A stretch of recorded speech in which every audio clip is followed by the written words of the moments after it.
Welcome into the Morning Glory Show. I am your host, Jake Robertson. I hope you are shit showered, shaved, and you got some mayo in your cup because it's time to tighten up. The draft kicked off yesterday, and as always, I am joined by my co-host, Jonathan Miller at Esports Valen and B-Will at BWillTFTV. How we doing today, boys? Good, man. Good, man. What a night yesterday was. I know y'all had a good night. Yes. We had something. We had a something kind of night. No, it was all jokes aside, it was good. It was one of those reactions where you're like, man, I don't prefer this over this fancy shiny pick. But after, letting the alcohol kind of seep through your system a little bit, you start to realize Titans just got a dog, man. So I was definitely in that camp of initial reaction was like, uh-oh.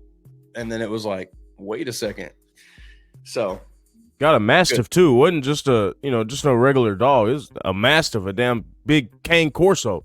Fucking Great Dane. Yeah. Obviously, if you guys are unaware, the Titans drafted J.C. Latham, tackle out of Alabama. He's going to play left tackle for us. Going into TD, talked about it. Basically, he played right tackle his entire career at Alabama, played a little right guard as a freshman. But he was the number 2 high school prospect coming out as a left tackle. And that's where he's going to play as a Tennessee Titan. So this is a guy that is a fucking mountain of a man at 6'5", 6'6", 340. And he talked about it on stage that he's dropped 20 pounds since last season at Alabama. So he's slimming up. He looked like it. He looks good. And I think he's got to continue that trajectory because that was probably his biggest knock coming out was he might be just a little bit too big and he might be more of a guard at the next level. And I think we've kind of established that he could probably play tackle and the man is a mauler. He's a mountain. He's Mount Olympus, in my opinion. So most definitely. Can we talk about the biggest thing, Jake? I think to me, the biggest thing here is that national media kind of screwed us over a little bit, right? Because this is going to be my excuse. J.C. Latham flew under my radar quite a bit for 2 reasons, in my opinion.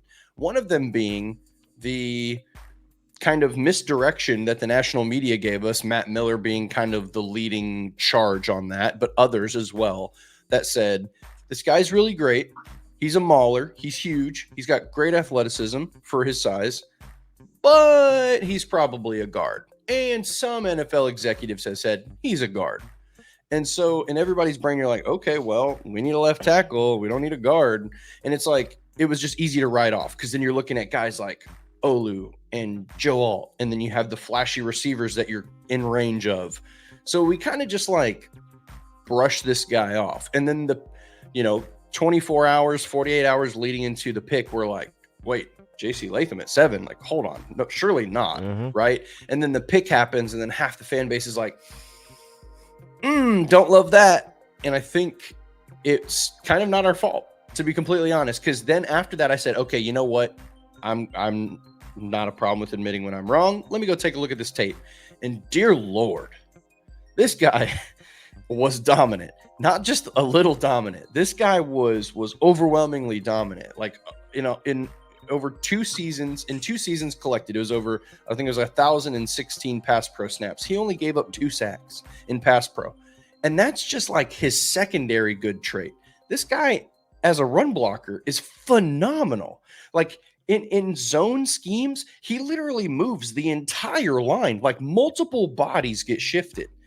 And I'm just like in awe. And I'm like, how did this guy fly so far under my radar? So I think that's a big part of it too. I mean, he did that in the Big Boy Conference as well. I mean, it wasn't no slouch conference. Yeah. He did it in the Southeastern Conference, premier college football. I think it's just a lesson that fans can use just to take these things that the national media says with a grain of salt because they're getting fed stuff from other teams and they're just take it with a grain of salt. I had the hinkling this was the direction they were going to go, just based on the rumor mill that was going around late into this week. But like Stoney Killy brings up in the comments, I got a cast iron skillet in the kitchen that looks like it's got J.C. Latham. Bro. And that cooking up pancakes in that skillet, because as a run blocker, the man is a man amongst boys. And like he goes on to further say, if you guys haven't already, flip on the Texas A&M tape and watch him make their 5-star edge rusher look like a baby. Bro. The Latham pick, it's instant reaction. I was kind of disappointed just because of the guys that were left there on the board. It's not a slight to JC by any means, because I do think he's a great prospect and I still had a high grade on him. But when you have guys out there like Olu Fashanu, who obviously I had as tackle 1, or Roma Dunze, who I thought what the pick was actually going to be, or a guy like Brock Bowers. I mean, there's guys out there that I thought it might be a slight reach, but they talked about how this is big coach. Bill Callahan, this is his favorite prospect in the entire draft, is what they said. And that could just be coach speak as much as it is. But I trust his opinion as an offensive line evaluator over my own. I'm not going to say that I don't have my faults as an evaluator. I'm going to trust Bill Callahan and what he sees in Latham. And I think, obviously, the talent is there. It's just molding that clay into a startable left tackle. Yeah. And, the thing is I heard there were some rumors about Fashanu's health coming into the draft really late, so that could have been a reason he dropped. And I feel bad for him, honestly, because he's got to go into the NFL and get coached by Keith Carter. Yep. So, I mean, I feel bad for him, and we'll see how he does with that. So I don't know, but I just real quick before we get into the J.C. Latham, well, even more. But I mean, how refreshing is it that we have the first press conference after we draft a guy at 7 overall? We're not playing games. We don't know where he's gonna play. Yada yada yada. First thing they say is he's gonna play left tackle for us, and if he doesn't work at left tackle, we'll just throw him a right tackle and we'll fit somebody over at left tackle. How refreshing is that? Yeah, that's huge. Go ahead, Jay. I didn't like the quote. I see what Rand is getting to, but I don't want to draft a guy and immediately say, hey, if this guy doesn't work out, we like the guys we have in-house. That just seems unnecessary. And we don't know what the actual initial question was, but I'm going to just say, hey, we believe in this kid. We're going to put him at left tackle, and he's going to play great. So they kind of overspoke, Jake. So like what happened was a little bit. Callahan had a quote where he just kept talking. That was the problem, is he just overspoke. He literally said, like, yeah, we're going to fit him in at left tackle. We think he's athletic enough. We think he's going to be great there. He played left tackle in high school. And guys, if it doesn't work out, then we'll just move him over to right tackle because we need a tackle. And then that was like, what did you just say? So I think he just kind of overspoke a little bit, but I don't think it's a problem. I think what the team was trying to get across is that everybody, like Callahan, Rand, they know what the media was doing with JC Latham. They saw he clearly was a right tackle in college. JC addressed it right away, which you can tell all the conversations that happened privately with him in his visit all came out last night. They're like, spoke to Bill Callahan for 2 hours, went over, last year's tape of the guys he coached, other people in the NFL, my tape. We went over everything and talked it, and he was like, yeah, the plan is I'm going to be the left tackle. So they wouldn't have drafted him if they didn't feel confident there. And JC wouldn't have said that if he was like, okay, no, I'm a little worried about going back to – he's like, I'm going to go back to left tackle. So everything that the media kind of gave us was just unclear and not very straightforward information. And if you're not doing your extensive own research, like you literally have to cut on the tape and watch him and go, oh, like this guy can move to left tackle. He's destroying folks. So I think we were just kind of misled, and the guys kind of overspoke a little bit last night and kind of scared everybody. But he's going to play left tackle, and he's going to do it effectively. He did it with Jedrick Wills, and it's the same, basically the same mold of a guy from the same school. So I'm pretty confident that he'll be able to do it there. So he's used to the footwork from playing left tackle. It's not like it's completely foreign to him. So he played it in high school. He worked on it. Saban let him practice at left tackle a little bit throughout the season.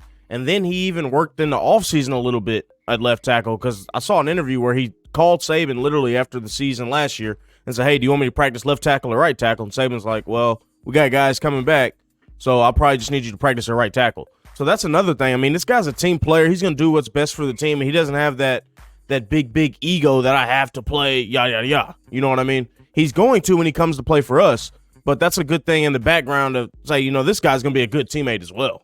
So 100%. And I mean, he came out after the draft. It was an interview that said, "Hey, I've been practicing at left tackle since the season ended. I wanted to play left tackle, and the reason he didn't at Alabama was because they had Evan Neal was at left tackle when he got there, so they put him at right tackle, and then they bring in the number one left tackle as a freshman at a high school.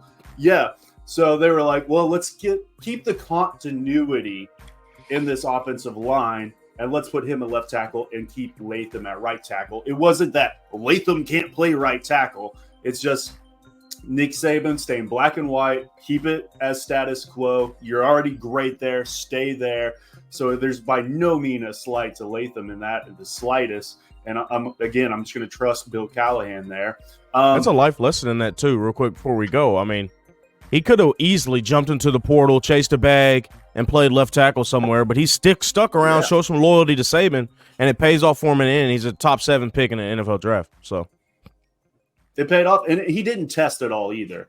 He was at the combine. He did some of the drills. He just waited. He did his measurables, and that was it. And that tends to tell me that the league was higher on him than the media was to begin with, just because they were like, hey, you don't need a fucking test. You're good, bro. That's what it is. But if you guys check us out, the chat is filling in. Join guys like Lone Star Titan in the chat. He says, good morning. Could have been a great morning if we selected a doozy. And I do personally agree. He said, all right, I'm done. I'm only looking ahead.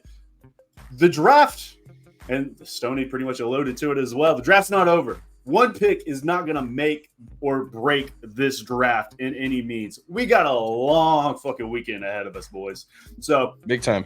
We'll be talking about that later as well. We're going to talk about who the Titans might select here at 38, and it might be a trade down as well. But yeah, hop on in the chat. Join us over on YouTube. If you're on Twitter, hit the retweet button, like it, drop comments there as well. Do all the fucking social things. But yes, JC Latham. Great prospect. Might be a slight reach, but when we're talking intangibles and just upside, the upside is 100% there. If we're just looking at that alone, he might be the best tackle prospect out of all of these guys. Joe Alt is very cookie cutter, good and great, good to very good at everything. JC Latham has these traits that put him over the top. There are things that he needs to work on. He might not be a blue chip talent because of the overall things he's still got to put together, but he has the ability to be a blue chip player at the next level. So, absolutely. Thank God for Jim Harbaugh. Thank God. Thank God. And just to dive in, yeah, Jake, sorry, I was going to say, just to like dive into him as a player, I feel like most of the Titans fan base don't really know like kind of what he is, right? And what's really fascinating about JC is that the way he gets out in his pass sets are like these massive steps that he takes. Like there's some reps where he literally moves his entire body like this and takes these huge steps. So he has like this great base. When you watch him like this right here, and he jumps at 6 o'clock in the fucking morning. Pinning the show at 14:32 to take a screenshot. Do whatever you got to do. It was impressive, and it was just like that, to be fair. But no, what's fun about him and what's interesting about him when you watch him on tape is that he moves like to the eye. You're like, this guy is slow, but as you watch the players around him, you're like, holy shit, this guy is like 340 and absolutely getting it, like moving. Like his pass set, his sets are, his footwork is almost so deep that he gets beat inside sometimes because he's like, I am not going to get beat to the outside. And that type of thing was really impressive to me because I don't think people realize like the size disparity in your average tackle. And so to see him move like that kind of gave me some, because my pause was like, this guy he's massive. Like surely he's going to get like speed to power or just straight up speed rushers are going to beat him to the outside. No, most of the time he gets beat inside because of it. So after taking a really, really close look at his game, I'm very, very confident that they just believe that this guy was arguably the best or maybe the second best tackle in the draft. And I think that Titans fans we just got like the wool pulled over our eyes a little bit. And it's a shame. And thankfully we were not in that draft room, because maybe all of us would have passed on from that. But before we get done talking about moving on from JC Latham, I think it would be good to kind of address like those other players potentially and what that means losing them. I don't know what you had on the agenda, Jake, but no, we can definitely dive into it. Personally, my pick, how I saw the first 6 picks playing out in my final mock, played out exactly, other than I had the Jets moving up to 5 to draft Alt. But I thought the Giants were going Jets too. Yeah, I had Malik Neighbors going to the Giants ultimately, which crushes my soul, as he was the number 1 pick on my big board. And I just knew that's what was going to happen, just crush my soul. So I would have ultimately gone Rome Odunze where we picked Latham, personally, because I had him as one of the only other blue chip talents on my big board, other than Brock Bowers, who I actually have higher, but positional value, I would have rather had Rome. And I actually had Tulisi Fuanga over JC Latham as well. But with Fuanga, he is a pure right tackle. That is a guy you don't want to switch over to the left side. So JC Latham, bringing him in and switching him over, I'm perfectly fine with that. And they're very, very close in my big board. I don't think Fuaga's measurements were as good as Latham's either. So they were that's not, why I had 100%. Latham over Fuanga. Yeah, Fuanga definitely has the less of a length, and we're talking maybe a guy that is going to kick into guard potentially. We'll see how that plays out. But I do like Fuanga and his ability for just the run game in general, and he's an amazing player. But apples to apples, relatively the same. Not sad with that. I think we can all agree the trade down would have probably been the best option here. 100%. And Rand talked about it. He said the phones were ringing off the hook, and they just didn't like what the offers were. I believe it, and I don't think they took a trade because I think the offers were dog shit. Because they probably were. A couple weeks ago, actually, it was about a week ago, I released a video on my channel, and I talked about it. In that the trades, it just felt, and I was spot on. The trades in the top of the draft felt like the talent was too great for the disparity of what the offer of compensation will be. Meaning teams that are wanting to trade up are not going to be able to offer the haul of picks that teams trading down would likely warrant, because the talent is so good at the top of the draft. And so the Titans clearly had JC Latham probably as their tackle 1 behind Joe, or in front of Joe Alt. But I'm sure if Alt was there at 7, they would have snagged him if Latham wasn't there. But regardless, they were like, okay, like we're just not hearing good enough trades. And when you looked at the trades that did go through in the first round, nothing crazy, right? Like the Vikings were literally like, we'll just move 1 spot. There's so many situations that were. Yeah, the trade compensation was not that great. So the teams that did trade down were like, okay, well, we like a couple of guys, so like sure. So like we didn't see any crazy trades like we predicted, and I predicted that because the draft was just, the talent was just too good. So it's like, what are you going to send multiple? Like Arizona was like, send us 3 first-round picks and more, and teams were like, no thanks, and so everyone just stayed put. So I think Rand was honest, and I also think that they had a chance to trade down a lot of spots, and I think that they knew that they would probably lose their guy to the Jets or one of those teams. And so they're like, screw it. It's not worth losing him over moving down 7 spots for like a couple late round picks. So I think that's honestly what happened. And then as well, as soon as Alt gets drafted, we sort of lose all our leverage there, with teams. So if Alt's still on the board there, we've still got a good bit of leverage. If there's no tackle taken, we've still got a ton of leverage on the board there to where we can move back and get what we want. But I bet you they just lowballed the shit out of us as soon as Alt got picked. And those 20 minutes, people got to realize that's only 15 minutes that we have to really execute a trade. And teams are going to go back on what they offer because, the market of it's changed with Alt being picked. So, I bet you they just lowballed us from there. But we were so close to getting Neighbors, man. And I started believing, unfortunately. I started customizing a jersey. I started looking at his highlights. just in that 5 minutes of hope, I was just thinking, I was like, oh my God, this could really happen. And then when we were just sitting there like, this could really happen. But, the Giants did what they're supposed to do. They picked him. And then Latham comes up. I wouldn't have been mad I'm not mad with Latham. I was a little stunned. I wasn't mad. But, Latham's cool. Bowers would have been all right. I wouldn't have been mad at that. Of course, obvious, the best thing would have been a trade back. But like we said, we got lowballed, and then that 15 minutes is hard to do all that. And then Olu would have been great as well, but then they say about the health issues coming out. So, I'm not mad about it. I can see the vision. It's just a lot of people didn't see the vision of where Carthon, Callahan were going. They want to be a little more balanced than Cincinnati was, because that's sort of been a thorn in their side with how unbalanced they are. And you can see Cincinnati is trying to get to that with who they picked up in free agency this year. They picked up 2 tackles of the same archetype and profile type as J.C. Latham. So we just got what they got, but a 21-year-old kid. And he's 340 freaking pounds. So they smoke screened us, boys. Yeah, they got us. They got us good. Brian Callahan ran. They got us good. They know exactly what they needed to placate the media. So hats off to them. I don't think anybody in the public saw this pick coming. Apparently, internally, some murmurs came out because like Chris Sims and Florio were like, "It's J.C. Latham. It's J.C. Latham," like a day before. So I do believe that J.C. Latham was their pick, was their guy going in. But yeah, my reaction was the same. As far as Rome goes, I was really big on Rome. Rome, I rarely mocked him at 7, but the entire time I was just doing it in my head, right? I was like, I said this to B-Will 2 months ago. I tweeted at you. I said, there's no shot that Neighbors makes it to 7. And I stood firm on that. Marvin Harrison Jr. was not making it to 7. So I was like, if enough quarterbacks go, and Rome is going to be available, and it's going to be Rome versus a tackle. That's what the Titans are going to be up against.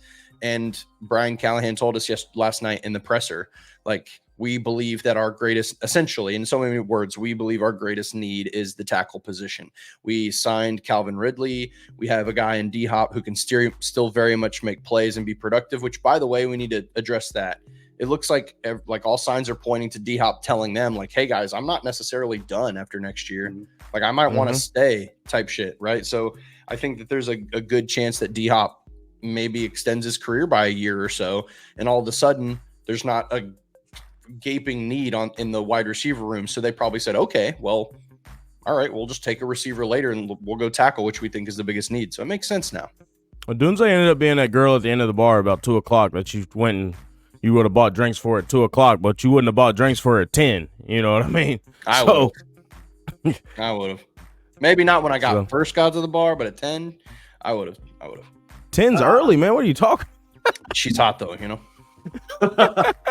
Lights are off. Lights are dim. I think the biggest surprise out of the first round was the quarterbacks. I mean, obviously, it was pretty chalk up there at the top. I mean, you got Caleb Williams, Jaden Daniels, Drake May. You could have switched Drake May, Jaden Daniels, and I know, Jonathan, you like May over Daniels. But then Michael Penix comes off the board at 8 to Atlanta, who already has Kirk Cousins. This is the biggest surprise of the draft for me. And then it only continues from there. Minnesota, they move up 1 spot with the Jets and draft J.J. McCarthy, who was their guy all along in my speculation. And then Bo Nix comes off the board at 12 to Denver. I was like, that's going to help the Titans at 38 because these guys are it just pushes the talent down the board even more. It might take away a potential trade candidate maybe at 38, but there's so much talent left on the board into the second round. Plenty of first round talent, in my opinion. Is there any other guy? I mean, Stoney alluded to it in the comments. Cincinnati, they've got 2 tackles that are 6'8", 335 plus, and then they drafted Amarius Mims. So, same ilk, same profile. Yeah. Just big guys you're going to put on islands out there. Yeah. And, I mean, I guess you could potentially kick one of those guys into guard. I mean, at that Trent Brown ain't going to guard. No, hell no. No. Hell no. He'll eat himself out of a job if he goes to guard. No. But ultimately, Ricky Pearsall in the first round? Yeah, that was Pearsall. I mean, pretty Ricky. He's got it. He's slick Rick. But the Chiefs got 3 fast receivers too, man. They got Worthy. They've already got Hollywood Brown, and then they got the 117-mile-per-hour man and Rashee Rice. So they got some speed demons out there. He's the fastest out of all of them. Yeah, he is. Tested well. Yeah. Xavier Legette, Carolina trade in to 32 to end the day. 5th-year option. Why do they do that? 5th-year option. Oh, but it's Legette still. There's better They have receivers Jonathan there than Mingo Legette. already. They He got is Mingo Jonathan already. Mingo, in my opinion. Yeah. It So I don't is know. what And it then is. how bad did that trade with Carolina and Chicago look when they threw it up there right before they picked Caleb Williams? That shit looked terrible, man. Every time it gets worse. Every time Every time you look at it, it gets even worse. That's rough. What do y'all think at 38? I mean, what position are y'all leaning towards? I floated a couple theories on Twitter last night and this morning about Jackson Powers Johnson, and that's just because I love that guy, man. I've seen what he can do at guard in the Senior Bowl. So what my original plan was, we always end each show with a draft. I want to do a draft with us today with these players that are left on the board. Obviously, we're only 7 picks away from 38. If we do 4 picks each, so far away. that gives us 12 in total. Surely one of us can pick the correct one. Hopefully. I think so. Surely. Hopefully. We didn't plan on this before. Me and Jonathan were a little inebriated. I didn't make show notes or anything for this show. So we didn't talk about the draft order. I tried to do the show last night. That's how drunk I was. Yeah. Jonathan was here last night. Nobody last checked night. it out. I was trying to do the night glory show. Nobody was here. The Glory Hole show. So I'll go ahead. I don't remember the order we're in currently, but I'll go ahead and do the 101. Jonathan, if you want to do the 102, B. Will, you can be the back-to-backs. But I'll go ahead and start off just because I alluded to it on Twitter. There's a guy out of here, high school, Iowa, long jump champ, Cooper DeJean, the Great White Hope. I will take him with the 101. Cooper DeJean.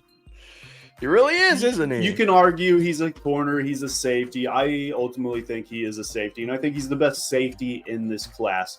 This is a guy that I have 13 on my big board, with the second highest graded secondary player, only behind Quinyon Mitchell. So I think this is maybe one of the biggest needs on the team at safety, and we're looking to put another guy back there with Denard Wilson that can elevate the secondary even to the next level with L'Jarius Sneed and Roger McCreary and Uzi and all these other guys. So I'll go Cooper DeJean with the 101. Jonathan, who you taking with this the for us at 38, right? Correct. Yeah, okay. Like on my based on the big board, who's available? Yeah, just whoever you want. Who you think the Titans will draft? See, that's tough because there's 2 guys. Since I'm picking second, and I don't want to shoot B-Will here, so I'm going to take my favorite player. But there's a player that they absolutely should draft. He's the number 1. Let me just play along here. They need to go Johnny Newton if he's on the board. He's not going to be, but they need to. If Jermaine Newton is available, which maybe it's like a medical thing, but seeing Latu drafted 15th to Indy with his neck issue, like clearly he's okay there. Every guy that was drafted in the first round that had any like injury issues, those guys were drafted. So to me, to see Johnny Newton fall into the second round makes me think like, oh, did he maybe not clear medicals the way that he needed to? But surely not. Maybe it's just a predicament, right? But regardless, I don't think that he makes it past 35 to Arizona. But if he does, it's got to be Johnny Newton. I think the biggest win for the Titans last night was maybe Indy drafting the first defensive player off the board and going with broken back Latu. He was my 4th greatest edge defender. It was a guy I didn't like after the Senior Bowl. And with guys that they still had on the board, I mean, they could have gone Dallas Turner. Obviously, the consensus edge one, Jared Verse. Like, you can go Chop or Terrion Arnold. There were so many other guys there. Dallas Turner. Ballard, most overrated GM in the league. 100%. He got Quentin Nelson in that first year, if I remember right. And it's been shit since then, really. I got some friends who are like big Colts fans, and all of them had kind of the same reaction. It was like, bro, get Ballard out of here. They've been screaming fire Ballard for years, and he just keeps doing shit like this. So appreciate you, Chris. I'm sure Irsay and Latu had a common thread with, some things off the field. So I don't know. We'll see. My third pick will probably be, if I had to pick who all's left on the board, and this could really solve a need. This could really solve the offense side of the ball, to be honest. We probably need a guard still late. But I would go Ladd McConkey in second. It solves a little slot receiver dilemma we have. Knocks Traylon Burks down a little bit in the pecking order, and, that's probably a spell the end of Kyle Phillips. But you talk about a dynamic slot receiver that gets separation, just crafty with route running. I mean, we're going to have two really, really, really good route runners on our team in Calvin Ridley and Ladd McConkey if we get him. And he'll open everything up underneath for Will Levis and be a good safety valve for him underneath. Him, Pollard, Tajay Spears, that'll help the offensive line as well. We've got guys that get open quick. So I would definitely say Ladd McConkey there. And then my second pick, if Ladd McConkey isn't there, will be Adonai Mitchell from Texas. I know he has they claim that he has health issues with diabetes or something. Yeah, the beaties. So, this diabetes didn't just come out yesterday. I mean, we can manage that. A scout putting it out there to slander a player to have him drop down the board so they can draft 100%. You think he hasn't been playing with diabetes? Isn't it type 1? Isn't it type? It's clearly type 1. Type 1. Yeah, bro. The Titans have a history of doing this shit too. He's been managing that diabetes his whole life. The Titans are a nasty, nasty, nasty organization when it comes to slandering prospects. We do it way too much. Allegedly, of course, but I mean, it just so happens every year it seems like we're doing that allegedly. And I'm like, God, dog, man, these guys don't give a shit. But, I mean, you talk about a coup to get A.D. Mitchell at 38. I mean, I don't think anybody did mock drafts. He wasn't making it to 38, and he's a special player. To me, I would have took him over Worthy anyway. I don't give a damn about the 40 time with Worthy. I think A.D. Mitchell is so refined and such a good profile to add to this team. I mean, we'll be set with receiving-wise if we get McConkey or A.D. Mitchell and allow us to focus on right guard spot and defense for the rest of the way. So you got Ladd there, and the player that Ladd ran out of town, and A.D. Mitchell. No. So yeah, I raised your Larry Bird with Pete Maravich with Ladd McConkey. That's my guy. That's a good pick. All right. 80 is a guy that I'm actually really high on. He was the top of my board. So like if it's me picking, assuming Johnny Newton's not going to be there, I mean, let's be honest, A.D. Mitchell's going to be a Bill. He's getting picked at the top of the second round, in my opinion. But they could go Keon Coleman or something crazy, Ladd maybe. But I'm they're trying to trade for Ayuk.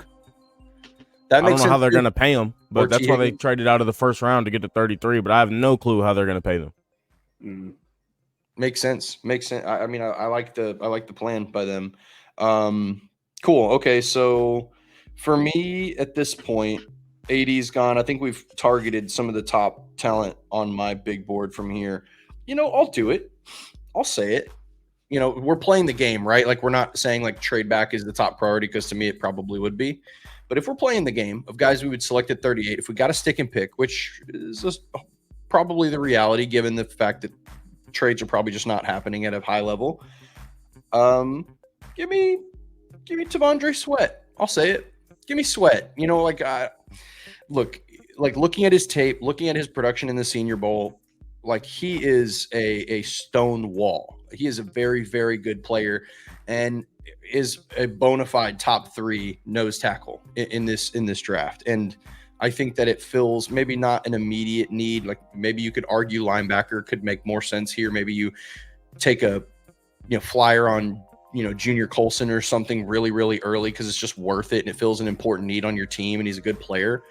But T'Vondre is a really good player too. And I think they kind of alluded to some players sliding off their board. The pre-draft presser, they mentioned they had some guys that they took off the board based on some character stuff. And T'Vondre, as we jokingly said, arrived in Nashville the day after he had his issue in an orange jumpsuit. So maybe that meeting didn't go well, and maybe T'Vondre is just off their board. But to me, he's still a fantastic player, and at that point could still be really good value. 100%. T'Vondre would have been my next pick. And listening to TD last week on the show and listening to him talk all throughout this week, I think somebody in the building is telling him, hey, look out for T'Vondre at 38. I think the team loves him. One decision doesn't make the man. We talked about it last week. I think the kid made a bad mistake, and I think he's going to improve like that. And getting him in the room with a Jeffrey Simmons, a guy that very similarly is been nothing but shining color since he's been drafted, but had some pre-draft issues early. And so not going to let his put him in teammates he's not going to let someone be tier tart again. Like Jeffrey Simmons was very vocal in saying, look, if guys don't want to be here, you need to get out. And we all knew it was tier tart. He was the only guy being talked about at the time as being like not all bought in. So yeah, I think, Tavondre, and I think they know that, like, Jeffrey Simmons would be a great running mate for him and great mentor to help him be the player he can be and like keep him straight. And that's the great thing when you have one of your primary team leaders on the defensive line, because he's so big and so dominant that it's like, bro, he's the true alpha. And like, you can't BS around Jeffrey Simmons. Like, he's going to call you out. In the media, he'll call you out. So that's another reason why I like the pick, Jake. Real quick, dude, I like how you said that, talking about the true alpha. Think about who will walk out as captains in a few years. Look, Jeffrey Simmons will walk out there. Will Levis will walk out there. We talked about the leadership and before with who they're going to hang the banners on. Big-ass J.C. Latham walking out there at the coin toss. We got some dogs, man. It's really starting to take shape with this team, and you're seeing where they're going with it. I mean, big dudes, nasty dudes that are football guys. 100%. They talked about it last week that they want the get off the bus guys. J.C. Latham, 100% that.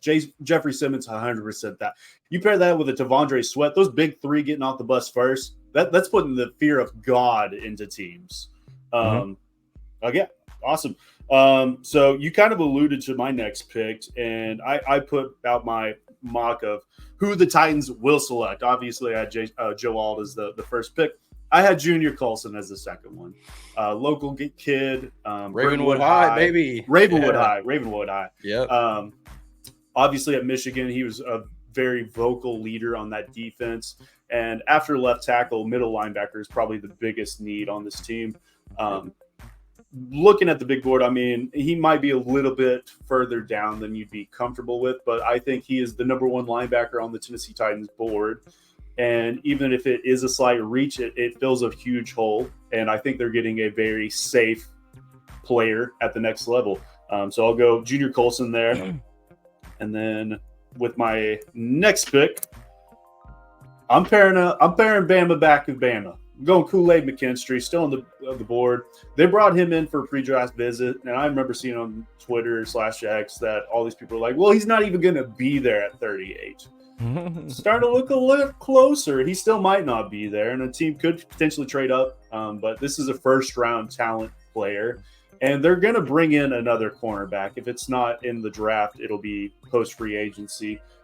They've got the big three, but Kool-Aid has the potential to be great. And this past season, and the past two seasons, really, he's played very well. He might have not had the upside of a Quinyon Mitchell or a Terrion Arnold, but we're talking just man coverage, mirroring ability. The dude's got it. So I'm going to go Junior Colson and then Kool-Aid McKinstry. Definitely. Those are good ones. So I alluded to it earlier as well. But I don't know, and this is a guy that I absolutely loved. If we wouldn't have got Lloyd Cushenberry, it would have been a shoo-in for 38. And then I saw what he did at the Senior Bowl at guard when he had his reps at guard, and he looked damn near just as good at guard. He outshone the guards that were there, and he played center. Are you trying to jump me and pick? Pick. Is it? Yeah. Yep. You got the turn. Shit. I was going to say whatever. It I thought doesn't it already really turned. I was going to let you pick and then be like, all right, Jonathan, who do you want? I traded up. Yeah, no. Hey, you know what? Go ahead. You right, you laid it out. Sure. I traded up. I gave you a late 7. Sure.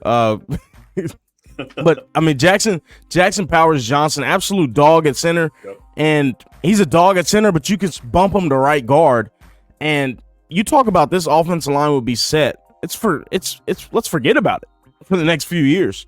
We got Lloyd Cushenberry at center. We'd have Jackson Powers Johnson at right guard. We'd have Skoronski at left guard, and then we've got J.C. Latham at left tackle. And you're talking about 2 potentially all-pro guards that we have right there next to Lloyd Cushenberry. And then all we got to do, guys, young too. All of them are young. And then we just got to figure out right tackle, whether that's MPF. Then you can move a Jalen Duncan over there that's uber athletic and move him to right tackle, or Dylan Radins, and let those 3 guys just battle it out for right tackle, and the best guy wins. And you're looking at turning a complete weakness into a strength and one of the best offense lines in the division potentially within a few years. I think you can get a lot of pro-ready right tackles in this draft, even later in the draft. I mean, you go fourth, fifth round, you can get a Christian Jones, a Blake Fisher, a Walter Rouse, Javon Foster, Rosengarten. He might go in the second. We'll see. I've never seen such a big diversity between a player. I've seen Rosengarten with first-round grades, and I've seen him with sixth-round grades. So it could go a bunch of different ways. So it only takes one team, of course. But what do y'all think about the move of Powers Johnson going to guard? Do y'all think that's something he could do? Oh, 100%. I think he could 100% do it. And we're talking about JPJ, never given up a sack at Oregon, built like a brick shit house, probably the most impressive player at the Senior Bowl. He did ultimately suffer a little slight injury, which had him withdraw. But I think pro-ready center, interior offensive line, he's probably the best one. And I don't have to worry about his anchor at the next level or anything like that. Technique-wise, he's got it. So I think JPJ is going to be a great pro regardless of where he lands. He'll probably get drafted as a guard as well. I wouldn't be surprised at this point, right? Like and when it comes to interior, I mean, there's still a couple guys on there, like a guy that me and Jake are really high on. Christian Haynes is still there, right? So there's some good interior guys, and I don't hate it. I don't hate it at all. I think, but at this point, I think the Titans are probably done drafting linemen high. They made it very clear that they like their depth, and I'm sure Bill does. And I like the depth at this point too. Now that you got your guy at left tackle for sure, we're in good spot. I don't hate, but if they made that pick, I love JPJ. I've been really, really high on him since the Senior Bowl, and wouldn't hate that pick at all. Okay, so since I traded down, I have is this the last pick? Right? So it'll be you, one more? B Will, and then I'll have the last pick. Okay, cool. So on the swing back, so there's a guy who, for whatever reason, is a little bit lower on the big board, but he's pretty high on my board. There's two guys. I'm just gonna talk it through, and so hopefully I don't spoil your guys' pick or put it on your radar or whatever. But another receiver that, if quite a few guys were gone, Keon Coleman, a guy that we haven't talked much about, does one or two things great, very well, and then everything else not very good. So I think he could really benefit from some tutelage. But you want to talk about a true big body X receiver, you can take DeAndre Hopkins and move him around, play. That gives your offense, in my opinion, good rotational value. You don't just have Nick Westbrook-Akine who has to run those routes. You don't just have to rely on Treylon Burks. You have add another really big body receiver that can contest to be on the team later than this year, right? Because past this year, Treylon Burks, NWI, not necessarily guaranteed, right? So this way you have your big body receiver that gets to learn from a good wide receiver coach in Tyke Tolbert and gives him a good chance to develop into a good player, having guys like D-Hop around him, having guys like Calvin. So I think it could make some sense, but that's not my pick. I just wanted to highlight him. My pick here is I think this pick just feels like defense, guys. It's like you add the Trench King, you make a big splash on offense. We got our left tackle, the future, good to go.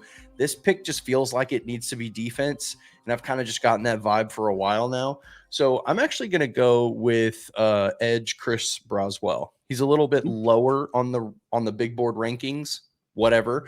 But to me, he's the next best edge player that's available on this board, given Darius going pretty high in the first round, which is not a surprise. So I really like the edge help in this case. I also think that the edge talent drops pretty quickly. So I don't think that taking him at 38 isn't necessarily a reach, because regardless, he'd be picked in this round, in my opinion. Mm-hmm. No, I don't hate that at all. Braswell, obviously the other Bama prospect. And anytime you have two guys coming out of the same school at the same position, one of them is probably going to go slightly overlooked. I like Braswell, and I do agree. There is quite a significant drop-off after Braswell. My next guy would be like a Jonah Ellis out of Utah. And then after that, I don't think I have a second-round grade or maybe even a third-round grade. Adisa Isaac is interesting. Adisa Isaac is good. And I think probably if you look at consensus big board, he has a second round grade. He was more productive than a Chop Robinson, more polished coming out for sure. Maybe not the athletic traits of a Chop has, but very few have that. So I don't mind that at all. And I did misspeak. So it will go Jonathan just pick, B will you'll pick, and then Jonathan, you have your fourth pick. You've only picked three. So, and then I'll wrap up. So B. Will, who we hitting with your last pick? So this will be the second safety that I have left on my board with, grade wise. I got DeJean over him, but if DeJean's already gone, I would definitely take Tyler Nubin over after the three guys that I have. I mean, he's a really good safety. He's at Minnesota. He followed up the guy Winfield that's in Tampa Bay, I want to say. So he followed him up in Minnesota. Learn from him a little bit. It'll be a good pickup for safety. Everybody knows how I feel about Amani Hooker. But I think it will be really good pickup. And even if he's not there, we can get a guy like Cameron Kitchens and later on in the mid rounds if he's there in our fourth round pick. So, but I would take Tyler Newman, man. I think it'd be a really good fit for us. And we're just there because I think if we don't have those two top receivers and then maybe like a Jackson Powers Johnson and don't trade back, then I think defense is going to be the way to go. I'm not a fan of Sweat at 38. I just think we can get him a little later maybe. I really like Tyler Nubin. And if you're thinking that Cooper DeJean is a corner, he's going to be your safety one. And I think that goes without saying. I see him very similar to a Kool-Aid McKinstry, not in play style, but as soon as he arrived on the scene, he was that dude. And he was very good. And he was very good for 3 seasons, I believe. But he never had that explosion great season similar to Kool-Aid. So I see them very similarly, and I've mocked Tyler Nubin to the Titans at 38 a few times now because he is just a well-rounded prospect. He might not be a guy you want to use as a split safety or he's going to be single high, but we're talking amazing box safety that can erase tight ends at the next level, in my opinion. Which is very important to AFC South. 100%. Well, not necessarily and AFC at the South, top of the AFC. Period. Yeah, exactly. So we got Kelsey. I mean, tight ends in the AFC is going to be a problem. So you got to get a guy that erases tight ends. You have to deal with Bowers for freaking 10 years. Yep. All right, is this back to me now? It is your last pick. Okay, so interesting. I think like the linebacker situation is interesting. There's a guy there. There's a couple guys there. There's a couple guys. I've kind of Junior Colson has really risen on my personal board as far as linebacker talent. I really like him. I think he is like a complete guy, and could be a leader for your team as well. So I like that pick earlier in the draft. There's a couple of nose tackles that are interesting here too. That I think another guy who's super versatile, super athletic, that is rising up boards. But let me just take a quick little look-see here. You got the lot two of linebackers. Right. And here's another thing too, like just to address this now for Titans fans out there who are saying, what if we took 2 tackles? That's not happening. It's done. So just a heads up. Now, a tackle later in the draft, maybe. Sure, I can get on board with like a late round guy. Just as depth, but they're not going to take like a Patrick Paul here, Kingsley Suamatia. Like that ship has sailed. Like it's NPF versus Dylan Radins at right tackle, and Jalen Duncan is in that mix too. So you have 3 guys who you think are probably going to start for you at right tackle. So to me, you don't waste a high second round pick in that case. So we're not going double tackle. Hate to break it to double tackle fans out there, but hope Jalen Duncan wasn't practicing at left tackle this offseason. Yeah. There's a guy on here that I think was just practicing. I'm gonna go away from receiver because at this point I think you could probably wait. And to be honest with you, I'm team trade back, really big in this one. But I'm gonna take a fun pick for my last pick, and I'm gonna go with the guy who is a freak of nature athlete at this, and you could arguably shift him anywhere on the defensive line, which is what makes me excited about him. I like Braden Fisk. Might be kind of reach a little bit at 38, but he's everything on the tape. He's productive in tape, and he absolutely stole the combine defensively anyway. Like absolute freak of nature, bro. This guy can move, and he can play. He plays the interior. You could probably bump him to the outside, like the same type of Danico Autry versatility, and that's what gets me excited about him as a player, and that's why I think he's a good fit. It's unfortunately a little bit of a reach in my opinion. You could probably wait into the 50s or late 40s to get him, but situationally, you just would take him in that situation. So yeah, I like him. Think about on third down, we've got him, Big Jeff, Arden Key and Landry, all standing up right there at the line of scrimmage on third down. And we got a linebacker and a safety up there too with them. And you have no clue who's coming, where they're coming from. But you got a guy like Fisk, uber athletic. You got a guy like Simmons, uber athletic, that are just, you have no clue where they're going. So I wouldn't be mad at that pick at all. I like Braden Fisk a lot. Yeah. You can't double especially with everybody. how much sim pressure will do. Right. Yep. All right. Well, I guess I got my last pick. I've basically only gone secondary at this point, so I'm going to mix it up a little bit. And if I'm just looking at my big board, Kamari Lassiter would be my top pick, but obviously I know I'm a little bit higher on him. Followed by Kingsley Sumatia. I don't think they're going to draft him, and I don't think he's going to make it to 38. But I'm going to go with a wide receiver here. And there's two that I could really go back with, but I'm going to go with the one they've actually brought in for a visit, they've actually spoken with, and we're thinking no block, no rock. I'm thinking Roman Wilson out of Michigan. Roman Wilson, demon as far as speed goes, one of the best, I would say the best receiver at the Senior Bowl, and we know Rand likes his Senior Bowl guys. Out of the 6 picks last season, 3 of them were there, and 3 of them performed very well. So I'm going Roman Wilson. He's going to fit into the slot, and I don't think he's has to play in the slot. I think he can succeed on the outside. But great human being. Sounds like he's got all of the things between the ears, and I think he's put him in a room with DeAndre Hopkins and Calvin Ridley. Traylon Burks, sorry, you're out the door. But I think ultimately that's a great receiving core with our offensive line that we're building around Will Levis. He's got all the traits. I'm not saying Will Levis is going to be a top 10 quarterback this season, but by the season's end, barring injuries, we're going to know if he's the dude or not, in my opinion. And the very, very, very unfortunate that Will Levis doesn't work out. I mean, I think we'll have more ability to trade up for a guy next year.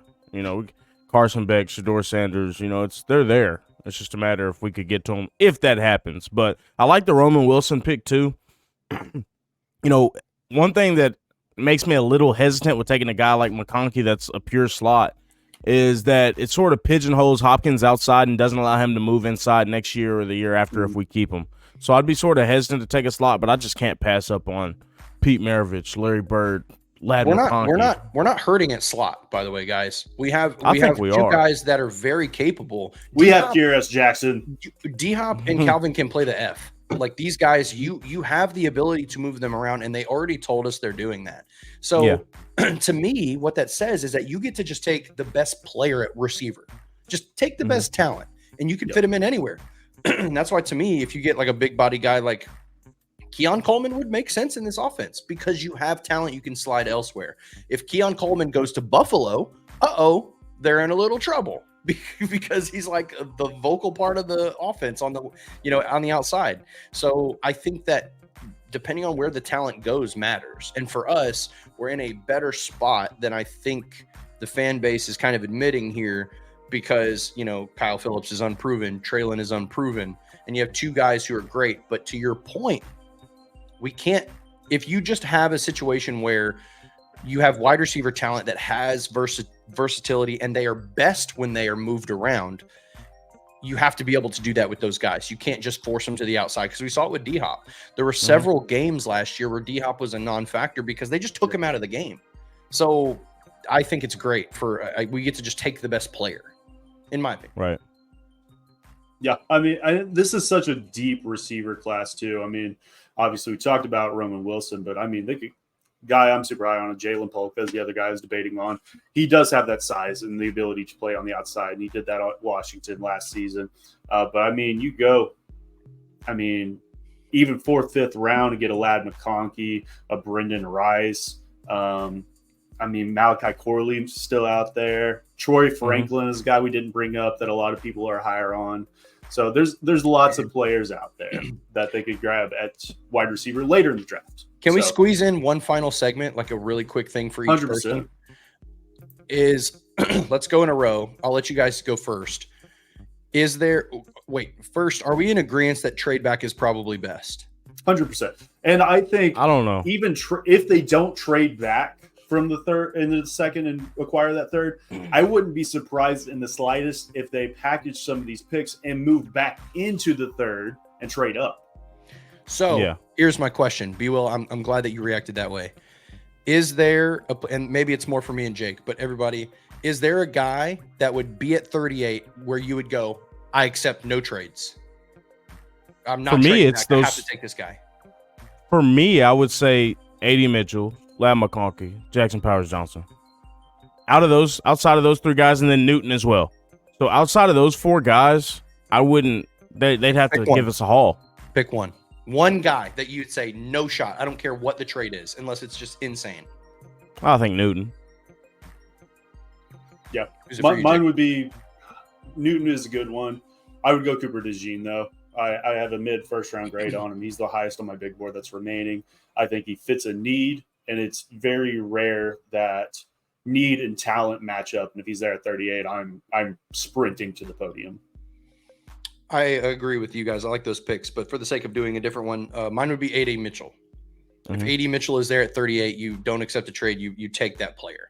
And to me, that's a slam dunk draft. I couldn't be much upset based off of everyone else because you get your left tackle of the future, you get a stud receiver. I'm in. Though I don't think it's going to happen. But yeah, that would be my no trade back. You got to pound, sprint to the podium. Mm-hmm. No, I think we got the meat and potatoes out of the way in the first round. Now it's time to get sexy, boys. Bringing in some heat in the 38. So that's how I see it. Let's go ahead. I want to do one more thing. Let's just go snap judgment. I want to grade F through A on the J.C. Latham pick, and then we'll close out this show. We started with you at B. Will, the last one. Jonathan, A through F. What do you give the first round pick? Is this after my, now that I've sat with it, or you want my immediate reaction? No, I want we're the Morning Glory show, so we sleep on it here. Yes, so we did. I want your We didn't sleep much, but we did sleep on it. So, yeah.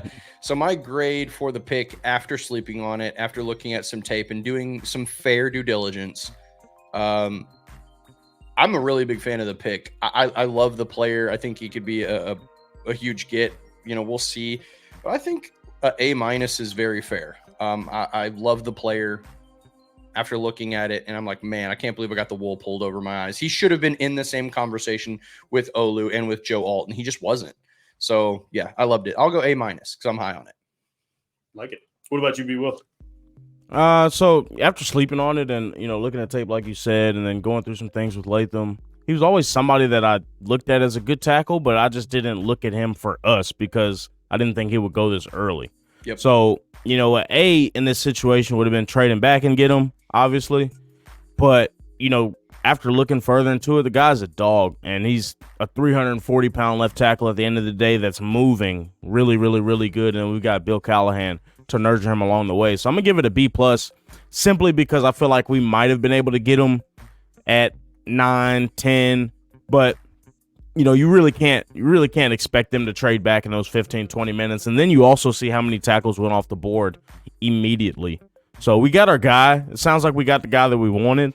And then we got it at the, without having to trade back and, like Rand said, play sort of Russian roulette with if we get our guy or not. So it was a safe pick to get Latham right there and to not try and trade back and be too extra. So I'm not mad at it. I'd say it's a B+.